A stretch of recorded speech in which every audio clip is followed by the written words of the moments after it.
Manila Broadcasting Company. Sa balita, komentaryo, isyu, serbisyo publiko. Aksyon Radio! Sa Bacolod, Aksyon Radio! Aksyon Radio!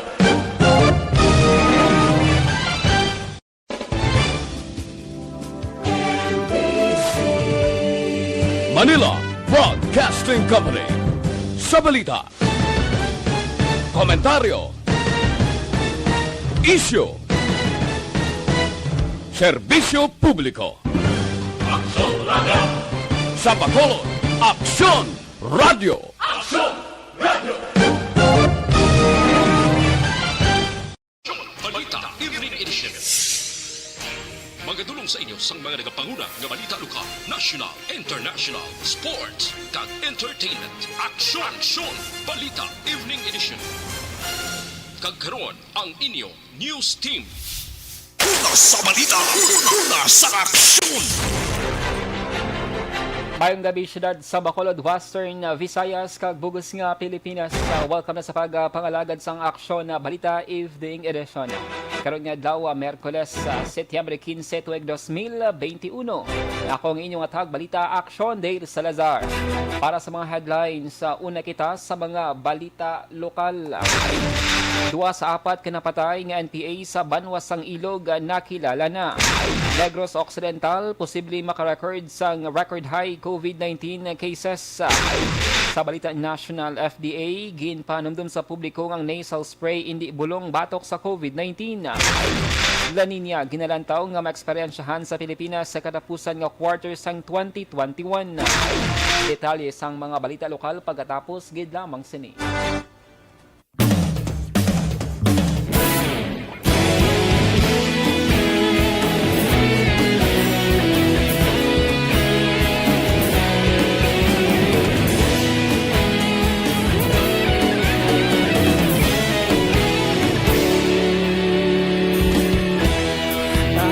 Yung banwa, mabugaw nga hangin nagadapyan na.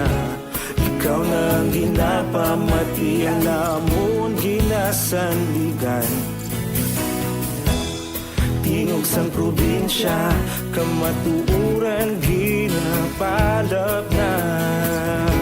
Mensahe nga may dala, paglaom kag kasanat.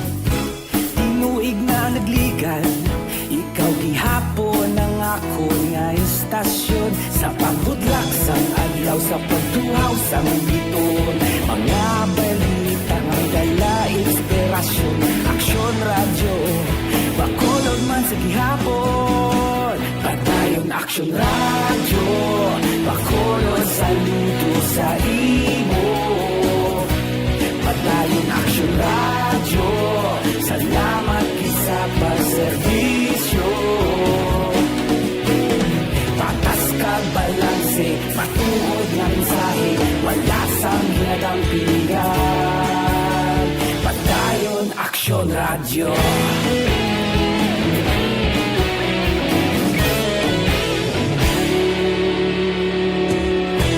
Bacolod nun kag Negros anon inyong pamatian. Stasyon nga nagapalaplag sang kamatuuran. Mabakod nga prinsipyo, reporter handa sa serbisyo. Kahapon, karon kag sa gihapon, kita magapadayon. Tinuig na nagligan, ikaw gihapon ang ako nga istasyon.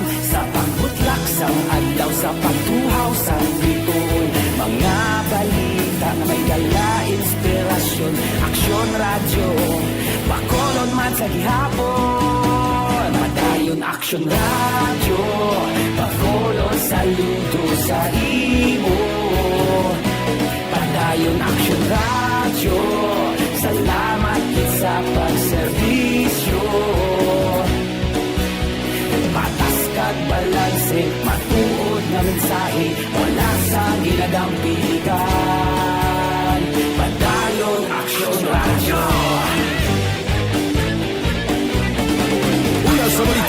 sa aksyon sa Bacolod Aksyon Radio. Una sa balita, una sa aksyon sa Bacolod Aksyon Radio.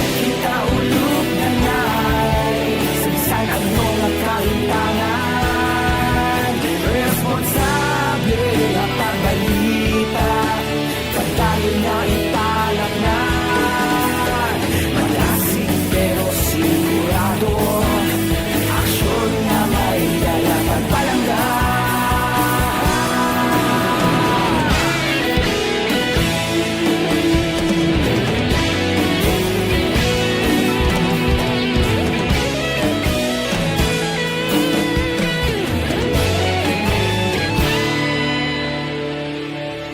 Padayon Aksyon Radyo Bacolod saludo sa imo Padayon Aksyon Radyo Salamat gid sa pagserbisyo Padayon Aksyon Radyo Bacolod saludo sa imo Padayon Aksyon Radyo Salamat gid sa pagserbisyo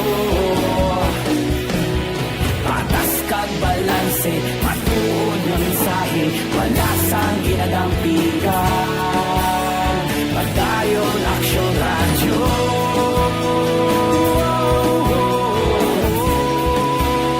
Padayon Aksyon Radyo.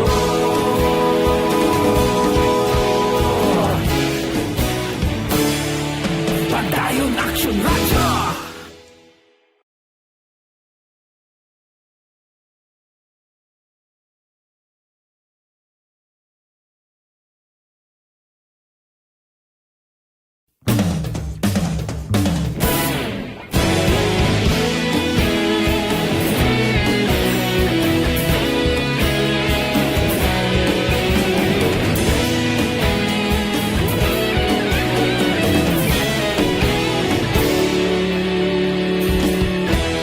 Nagapasumbanwa, mabugnaw nga hangin nagadapyan na ikaw nang ginapamatian namon ginasandigan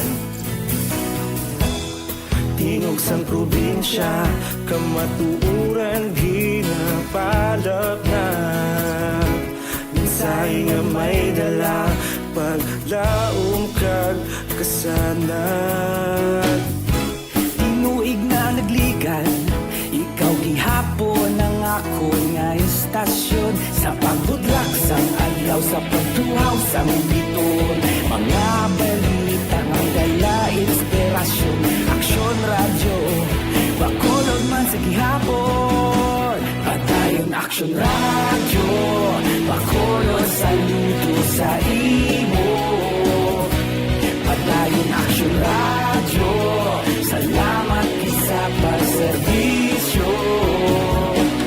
Una sa balita, una sa aksyon. Aksyon Radio Philippines Standard Time lasay sa 11 kagaron sa detalye na sang mga balita lokal. Nakilala ng 2 sa 4 kinapatay nga ginaligar miyembro sa New People's Army o NPA sa natabo nga enkwentro kahapon ang adlaw Martes sa may sitio Balik-Balik Barangay Tabu, Banwas, sang Ilog. Sunod kay Lieutenant Colonel Ryan Manongdong, Commander sang Special Action Force Region 6, ang duwang gintilala nga Sunday Christopher Vargas alias ka Hans ka Alvin kag Joel Fondador alias ka Timot kag ka Kabal. Nagapabili naman nga alias ang duwa pang napatay. Ang enkwentro nitabo sa tunga sa mga miyembro sa NPA kag 6th PNP Special Action Force kag 2nd Negros Occidental Provincial Mobile Force Company. Dun sa 4 po na namatay, identified na po yung 2, no? Latest na namatay po doon si Hans. Ang tukawang pangalan po niya ay si Christian Vargas. Tapos yung isa sa mga naunang namatay, si Joel Fundador naman. Nabatian si Lieutenant Colonel Ryan Manongdong, Commander sang South Force Region 6. Luwas na sa kadalagman si Nilda Bertolano kag padayon nga ginabulong sa hospital sa Southern Negros samtang ginsaylo naman si sa hospital sa syudad sa Bacolod si Aliaca Christian matapos ginapilasan sa enkwentro kahapon sa may sitio balik-balik barangay Tabu Banwas ang Ilog. Sunod kay Police Lieutenant Colonel Ryan Manongdo, si Bertolano ang ginakabig nga leader o commander sa NPA Southwest Front. Nagapabili naman sa custodial facilities ang Ilog Municipal Office Station ang isa pa ka miyembro sa NPA kag wala nagakooperar sa kapulisan. Madumduman nga kahapon 4 ang napatay sa enkwentro, 2 ang pilason kag isa naman ang naaresto. Na-recover sa lugar ang 4 ka M16 rifle kag iban pa nga dokumento. Sa iban nga balita lokal, sa 67 ka mga barangay sa probinsya sang Negros Occidental nga kandidato para sa Barangay Drug Clearing Program kon BDCP ang pag-ausisaon sa natalan nga Regional Oversight Committee Deliberation sa mabot nga Setyembre 25 sa may syudad sang Sipalay. Sunod kay PDEA Negros Occidental Head Nicolas Gomez, ginpakamaayo sang PDEA Regional Office 6 nga sa Sipalay City hiwaton ng ROC Deliberation base man sa pangabay sa mga opisyal sang Sipalay City LGU.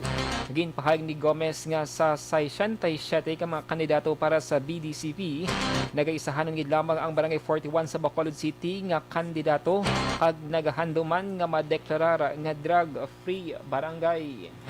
Tanan nga barangay sa Sipalay City cleared na, and good thing also sir no kay Sipalay City ang tanan niya mga barangays na deklara 2019, 2020, pag 2021. So meaning to say qualified na gid no ang Sipalay City na maging drug-cleared city basta matapos na yung balay silangan isa sa mga requirements man para ma-drug-cleared city yan.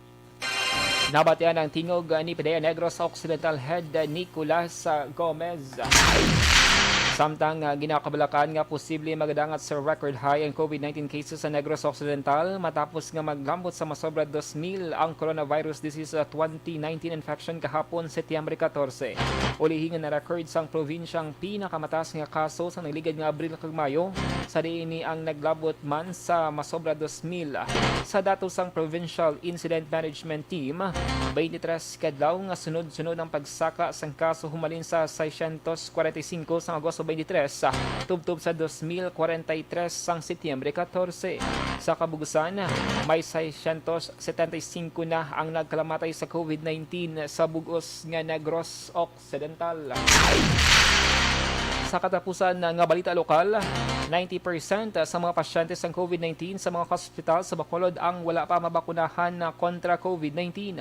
Sa interview sa Aksyon Hotline, ginpahayag ni EOC Deputy for Medical Dr. Chris Orongon nga may isa ka hospital sa Bacolod City nga sa 25 ka mga COVID-19 patients, 5 diri ang intubated o kon ginatubuhan. Naibaluan nga 4 na ka mga hospital sa Bacolod ang nagpagawa sa advisory nga hindi na sila magbaton temporaryo sa COVID-19 patients bangod nalambot na ang maximum capacity sa gintigan ng COVID-19 beds kag ginakulang ang ilang healthcare workers. Ang siniga follow-up sa karon sang EOC sa DOH Region 6 ang pangabay nga 50 ka mga dugang healthcare workers nga iga-augment sa Bacolod. Kadungan sinisuno kay Sorongon nagmanduman si Bacolod Mayor Bing Lunadia nga pabaskugon pa ang vaccination sang syudad. Pagi man sa pagpakigangot sa mga opisyal sa barangay sa mobile vaccination sang syudad. Sa isa na ito nga pripadong ospital, sa mga almost 25 nga na-admit sa ilang ospital, 5 ang intubated. Sus. O silingon na tubuhan. Kan Okay. ang patos na nakuha sa mga numero, sa mga na-admit na ito na pasyente, sa mga kalaylaing ospital na diri sa syudad sa Bacolod, almost 90%, no? 90 to 92% ni sa ila, wala gid kaagi bakuna. Nabatyan si Dr. Chris Sorongon sang Bacolod EOC. Una sa balita, una sa aksyon. Lasay sa 16 Aksyon Radio Philippine Standard Time sa mga ka-aksyon namon dira nga nagapangita sang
Isa kadako nga pagpanghangkat sa kabuhi sang kada persona ang ipabilin ang iya panindugan sa kabuhi.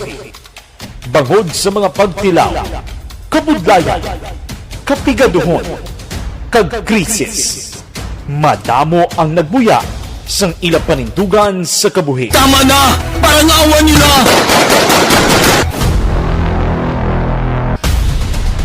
Apang ang DYEZ Aksyon Radio Bacolod sa sulod na sang 52 katuig padayon nga komitido sa panindugan nga mag-alagad.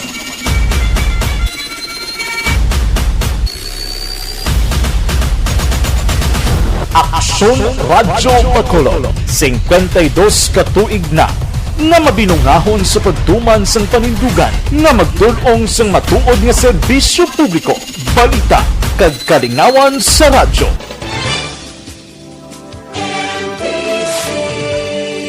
Manila Broadcasting Company sa balita, komentaryo, issue, serbisyo publiko. Aksyon Radio sa Bacolod. Aksyon Radio! Aksyon Radio!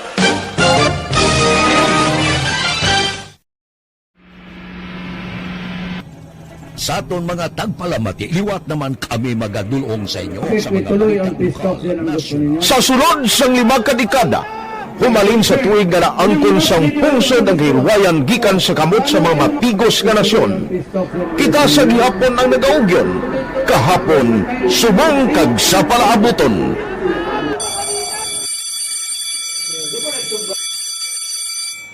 ang Aksyon Radio. So nati lain-lain ang alam.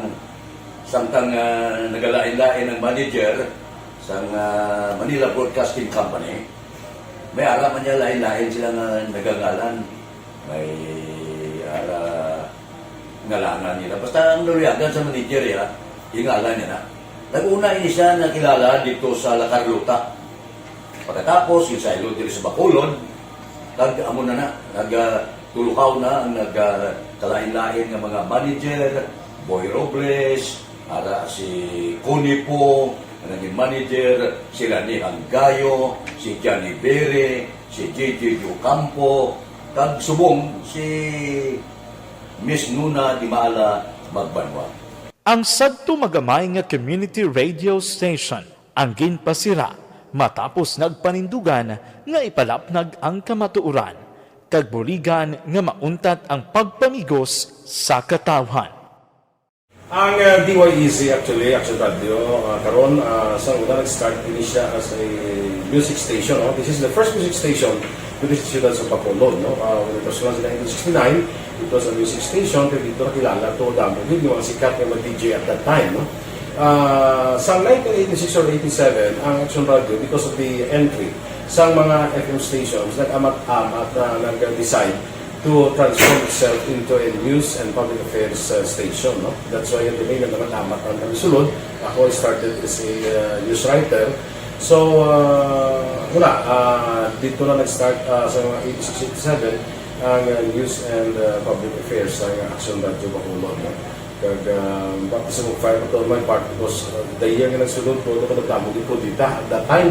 No, po ni Presidente Aquino upon assumption into office pagkatapos ng EDSA Revolution. So, nagtamo dito. No? So, that's how Aksyon Radio started as a music station and later as a news and public affairs station.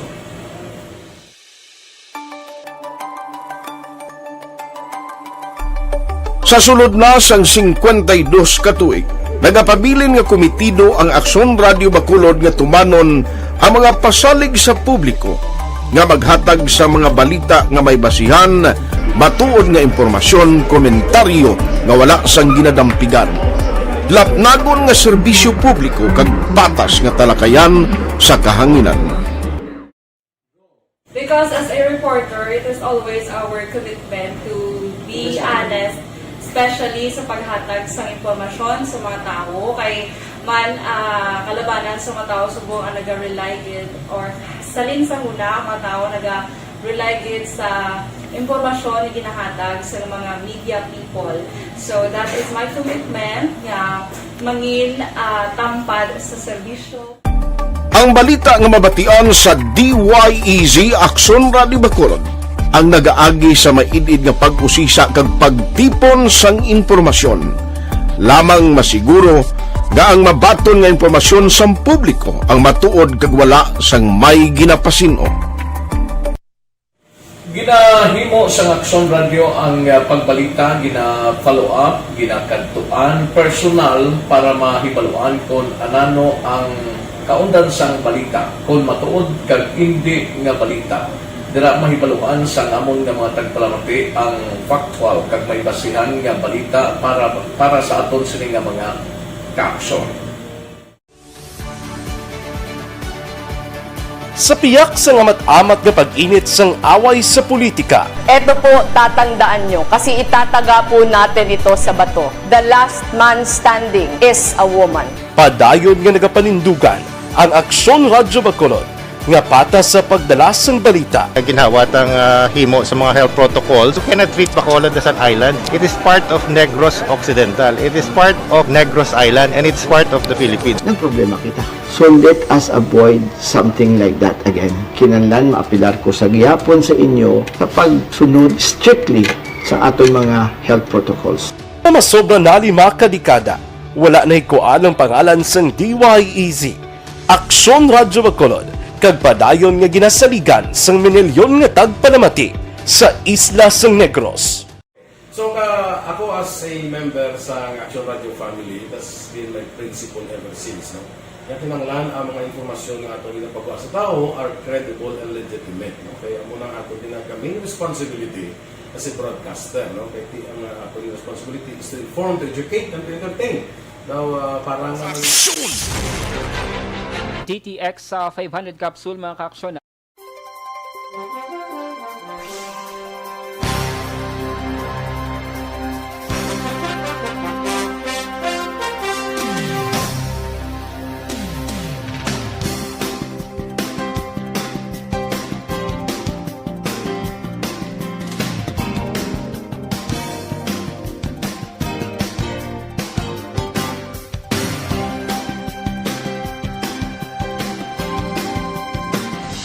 Kagkaroon sa detalye na sang mga balita nasyonal. Ging klaro sang Food and Drug Administration nga hindi bulong sa COVID-19 ang nasal spray nga available sa mga merkado. Suno kay FDA Director General Eric Domingo, hindi ini aprobado para sa COVID-19 kundi nagahatag ini sang coating sa ilong, ilabi na kung magpadulong sa mga lugar nga mahigko o kung mayabok ka. Suno sa FDA, magahatag ini sang dugang nga proteksyon pero hindi para sa bilog nga airway system. Ang nasal spray ang wala sang ingredient nga active pharmaceutical nga direkta nga nagabulong o kung nagapaunta ta sang masakit. Ginpayag man sang FDA nga hindi dapat ini nga paghimuon nga substitute sa bulong o kung bakuna man na kontra COVID-19. Samtang naalarma sa karon si Deputy Speaker Rufus Rodriguez angon sa report nga wala na sang supply sang Sputnik V vaccine sa Pilipinas. Bangod ako ang epekto sa iya mga constituents sa Cagayan de Oro City nga nakabato na sang unang nga dose sa nasambit nga bakuna. Suno kay Rodriguez, ginabanta 300,000 ka mga Pinoy ang nagbaton sang Russian-made vaccine nga nagahulat sa ilang second dose. Kag nasambit nga populasyon masobra 12,000 diri ang iya mga pumuluyo. Ginpahayag sang mamalidha nga nahadlaw ang iya mga constituents nga ila first dose ng COVID-19 vaccine hindi effective kag hindi makahatag sang proteksyon batok sa virus. Sa report nagbaton sa unang nga dose ang masobra 12,000 ka mga constituents ni Rodriguez sa tong Hunyo kag bulan sang Hulyo. Kakuntani ang ilas ni ikaduha nga dose sa pangtubtob subong nga Setyembre, wala pa sang supply sang amo nga bakuna. Sa dugang pang balita nasyonal, ginalantaw sang pag-asa nga may 70-80% nga ang La Nina maeksperiensyahan sa uli nga quarter sang 2021 nga may mataas nga tsansa sang maulanon nga panahon nga mag-apekto sa madamo nga lugar. Suno kay Pag-asa Administrator Vicente Malano, base man sa forecast, dako ang tsansa sang La Nina sa uli nga quarter sang 2021 kag mahimo maglawig tubtob unang quarter sang 2022. Ginaangot man ni malano sa northeast monsoon kag tropical cyclone ang nabatsyagan nga mabaskog nga easterlies. Nagpaanlaman si malano sa mas dalagong epekto sa pagbaha kag landslide sa mga lugar nga ginakabig vulnerable ilabi na ang nahamtang sa sidangan gabahin sang pungsod nga mo ang nag-eksperyensya sa mula nga panahon pag-abot sa uli nga quarter sang 2021. Ginatawag nga La Nina ang nagakatabo nga pagbugnaw sang tubig sa ibabaw sa Central kag Eastern Equatorial Pacific. Lasay sa 28 sa Aksyon Radio Philippine Standard Time sa katapusan nga balita nasyonal. Ginpahayag sang anay senador kag subong Deputy Speaker Loren Ligardang ang pagpatuman sang bagong alert level system sa granular lockdown. Ang mangin epektibo lamang kun ang kada LGU siguraduhon nga napatuman ang mga guidelines nga gintalana sang National ITF. Ginpahayag man ni Ligardang nga dapat may klaro kag uniform guidelines sang ITF agod mangin maayo ang pagpatuman sang kada LGUs. Ginpahayag sa anay senador na kinahanglan man masiguro nga up-to-date ang recorded cases ng kada LGUs kag padasigon ang contact tracing agad mapatuman ang hustong alert level para sa lugar nga nasakupan. Ginapaabot man ni Legarda nga may nakatigan nga pondo kag strategy ang mga LGUs sa paghatag sang ayuda kag anuman nga assistance sa mga nasakupan sa tion nga ipaidalom sa granular lockdown. Sa balita, sa aksyon!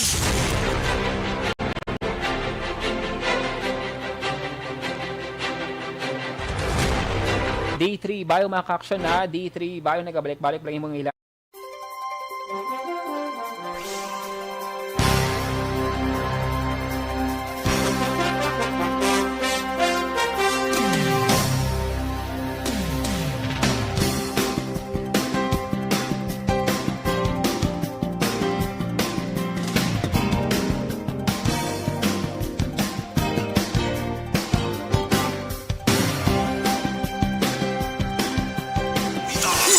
Sa aksyon! Lasay si Media Action Radio Philippine Standard Time. This time, mayroon kita sang isa ka winner para sa aton nga pasada pa premyo Panalo 2021. Pasada pa premyo Panalo 2021. Anong para mo? 1, 2, 3, 4! Samtang nagabiyahe, magpamati sa Aksyon Radyo Bacolod. Pasada pa premyo Panalo 2021. Kasi ikaw na ang tagdog sa 500 pesos sa cash sa kada adlaw. Dari lang sa number 1 AM radio station. Aksyon Radio. Magkuha na sa entry form sa good na kamasakop sa Pasada pa premyo Panalo 2021. Per DTI Fair Trade Permit Number R6 Negros Occidental 085 Series of 2021. Check and verified by DTI Representative Administrative Officer Kenneth Villarosa kag PPP Promo Coordinator. Congratulations sa aton sining nga tagdaog. 45 anyos isa ka tricycle driver. Residente sang Okon may ruta nga Purok Puente Villa Barangay Alihis, Bacolod City. Congratulations Marlon Taquiso. Marlon Taquiso, 45 years old, tricycle driver, may ruta nga Purok Puente Villa Barangay Alihis, Bacolod City. Congratulations kag magpadulong lang sa DYEZ para maklaim ang imo nga papremyo.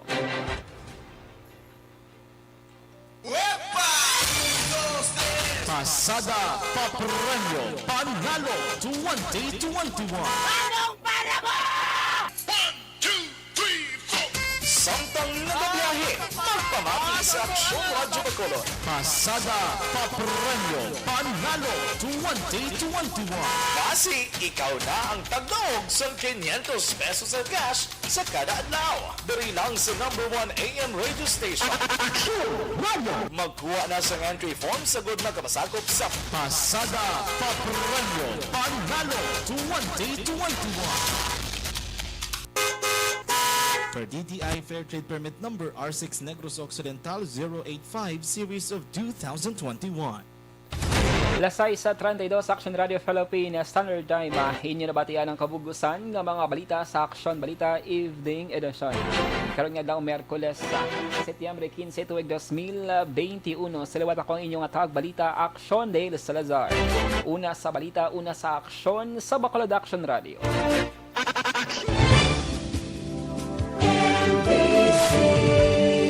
Manila Broadcasting Company.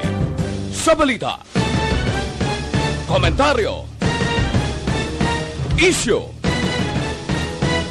serbisyo publiko.